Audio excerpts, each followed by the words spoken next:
Estamos en la Escuela de Exportadores ADEX, donde conversaremos con José Luis Lasarte, profesor de esta escuela, para que nos cuente acerca de la diferenciación de productos y servicios en nuestras bodegas.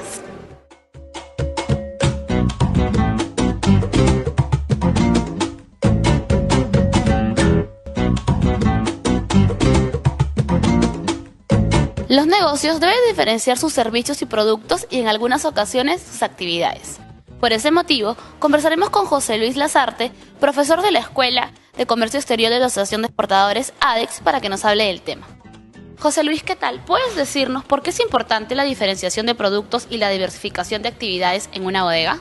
Efectivamente, son dos tipos de estrategia que igual usan las grandes empresas como los pequeños negocios, mientras que la diferenciación permite establecer variedad de presentación para un mismo producto. La diversificación más bien genera nuevas actividades que pueden ser conexas o accesorias al establecimiento comercial. Voy a poner un ejemplo. Una actividad conexa a una bodega, por ejemplo, es sacar fotocopias.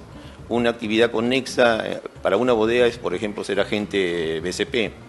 Una actividad conexa para una bodega puede ser cualquier tipo de servicio que no necesariamente esté vinculado con la venta de productos de consumo y que evidentemente le permita incrementar el tránsito dentro del establecimiento. ¿Y de qué modo concreto podría conseguir esto una bodega? Por ejemplo, hablando de la diferenciación, la ventaja que tiene la bodega sobre un establecimiento grande de venta masiva de productos como los retails, está fundamentalmente en la afectividad que puede generar el dependiente, el propietario, con el cliente.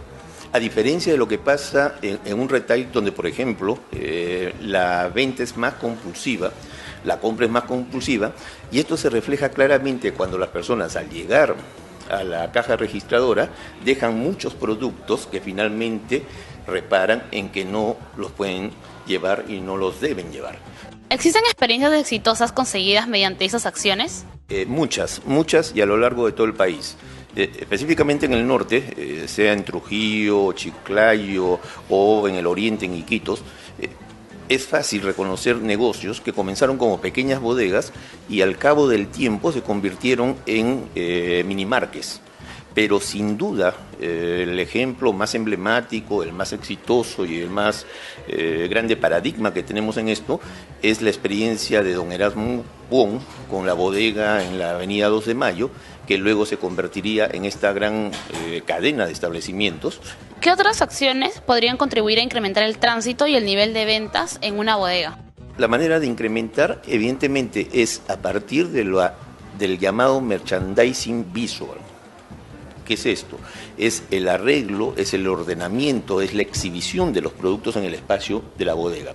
Lo que el bodeguero tiene que entender es que el espacio es suyo, no de sus proveedores, que generalmente le obligan a hacer una colocación preferencial de sus productos. Pero finalmente es el bodeguero quien conoce qué tipo de productos requieren sus clientes, qué tipo de productos son más lentos, cuáles hay que empujarlos, para decirlo de alguna manera, y la única manera de hacerlo es evidentemente a través de una exhibición y una visibilidad mayor, pero adicional a esto podríamos también trabajar la estrategia de diversificación, como es prestar algún tipo de servicio colateral antes ya referido.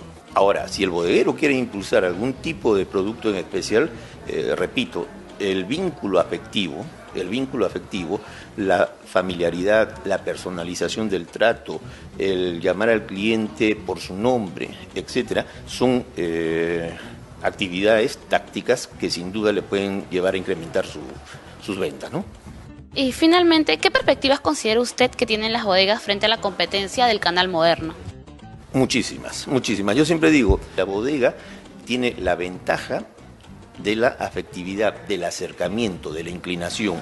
No busca la compra impulsiva, sino más bien la compra afectiva. Y ahí hay una diferencia. Entonces, el bodeguero está en capacidad de orientar, de guiar exactamente qué es lo que debe llevar el cliente en función de las necesidades del cliente, pero también de sus propias necesidades. Productos de primera necesidad. Tu bodega debe estar bien surtida y abastecida todos los días. Los productos de primera necesidad como el arroz, el azúcar y la leche son los que nunca deben faltar en tu negocio. La gente los comprará sí o sí y representarán gran parte de tus ventas.